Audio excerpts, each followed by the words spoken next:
देखो question number 2 में दिया है कि बिंदुओं 4, -1 और -2, -3 को जोड़ने वाले रेखाखंड को समत्रिभाजित करने वाले बिंदुओं को निर्देशांक ज्ञात कीजिए।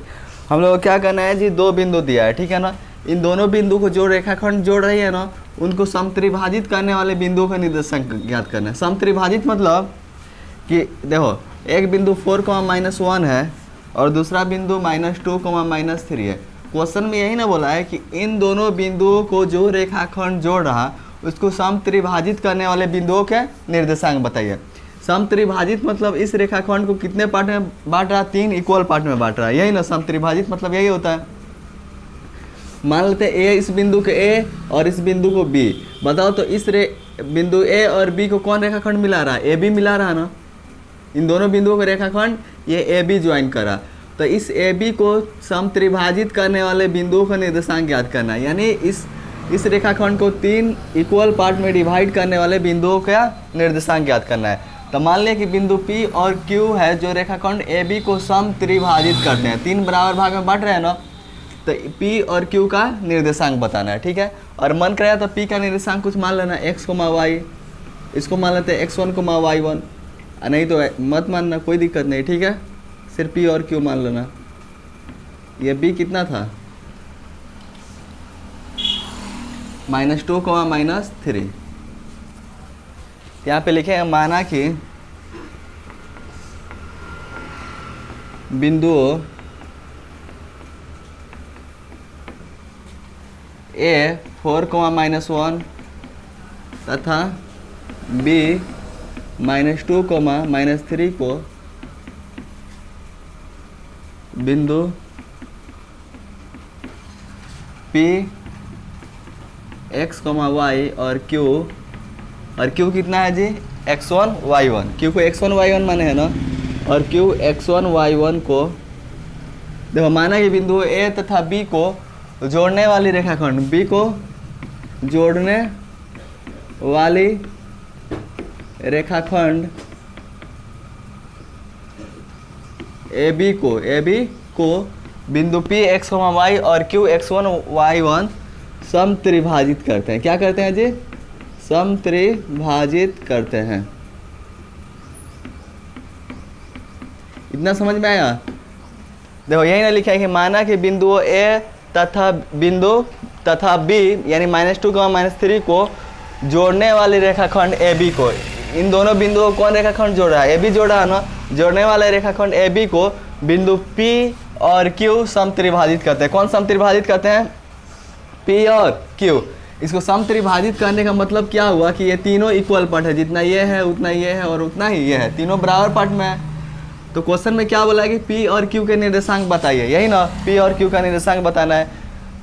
तो देखो जो कि P x, y रेखाखंड AB को 1:2 के अनुपात में विभाजित करता है। रेखाखंड AB को 1:2 के अनुपात में विभाजित करता है।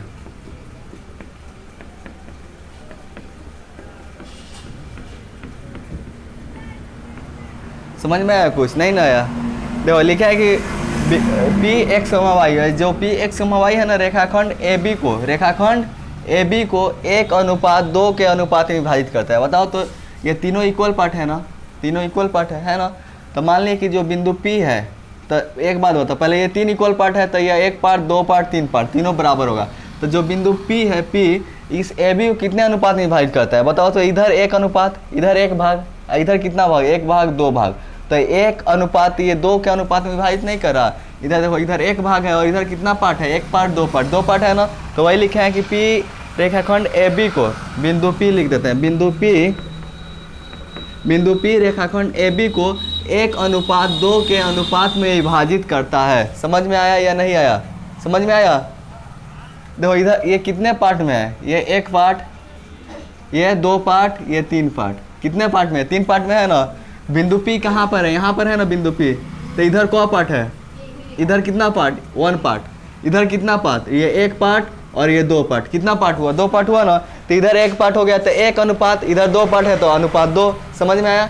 ये 1:2 के अनुपात में विभाजित कर रहा, इसलिए m1 बराबर कितना हो जाएगा, m1 बराबर 1 होगा, m2 बराबर कितना होगा, 2 होगा। तो p का निर्देशांक ज्ञात करना है, p x, y। तो विभाजन सूत्र क्या होता है बताओ तो, विभाजन सूत्र m1 into x2 plus m2 into x1 बटा m1 प्लस m2, दो फिर m1 into y2 plus m2 into y1 अब बटा m1 प्लस m2। क्या कोई दिक्कत है, m1 बताओ 1, ये देखो ए बी को ना विभाजित कर रहा, तो इसमें x1 होगा 4, y1 होगा -1, x2 होगा -2 और y2 होगा -3। तो x2 कितना है जी, x2 है यहाँ पर -2, तो 1 इंटू -2 प्लस m2 कितना है 2 और x1 है 4, 2 into 4, m1 plus m2, m1 है 1 और m2 है 2। m1 बताओ तो 1, y2 कितना है -3, m2 है 2, y1 है यहाँ पे -1 अब बटा m1 प्लस m2 यानी 1 प्लस 2, 1 से -2 में मल्टीप्लाई हुआ -2 प्लस है प्लस 2 4 जा 8 अपन में 1 2 3, 1 से -3 है -3 प्लस माइनस -2 से 1 में 2 अपॉन 3।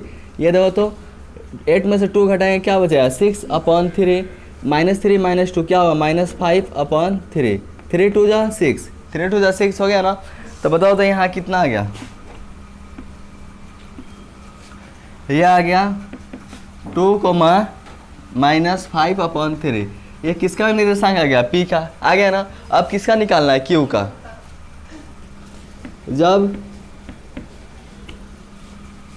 अब बिंदु q x1, y1 रेखाखंड AB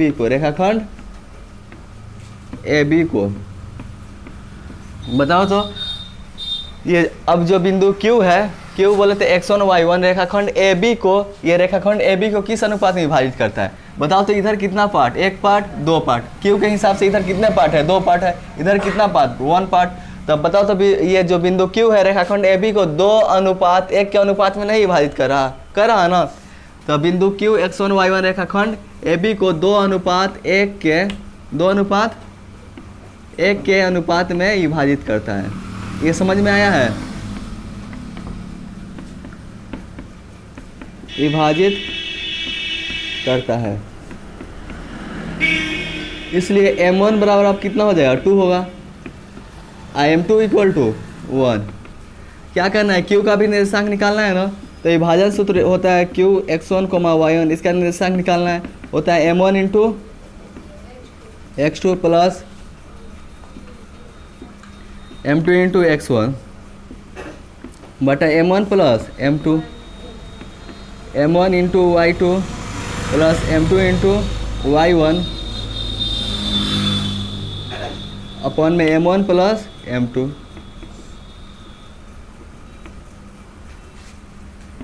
देखो तो m1 कितना है यहाँ पर 2, x2 बताओ x1 4 y1 -1, x2 -2 और y2 -3। तो x2 यहाँ पे कितना है -2 प्लस m2 है 1 और x1 कितना है जी 4 upon m1 plus m2, m1 2 और m2 1। फिर देखो m1 कितना है 2 है, y2 कितना है जी यहाँ पे -3, m2 1 है और y1 यहाँ पे कितना है -1 अब बटा m1 प्लस m2, m1 2 और m2 1। ये 2 लिखे है ना, 2 से -2 में मल्टीप्लाई हुआ -4, 1 से 4 में 4, 2 1 3। ये बताओ तो प्लस माइनस 2 3 जा 6 प्लस माइनस 1 से 1 में 1, 2 1 3। ये 4 में से 4 घटाएंगे -4 प्लस 4 क्या हो जाएगा 0 अपॉन 3, -6 -1 -7/3। यहाँ बताओ 0 में 3 से डिवाइड करेंगे क्या होगा 0 और ये -7/3 है तो -7/3। देखो बिंदु P का निर्देशांक कितना आ गया, बिंदु P का निर्देशांक आया 2, -5/3 और Q का आ गया 0, -7/3। इतना समझ में आया।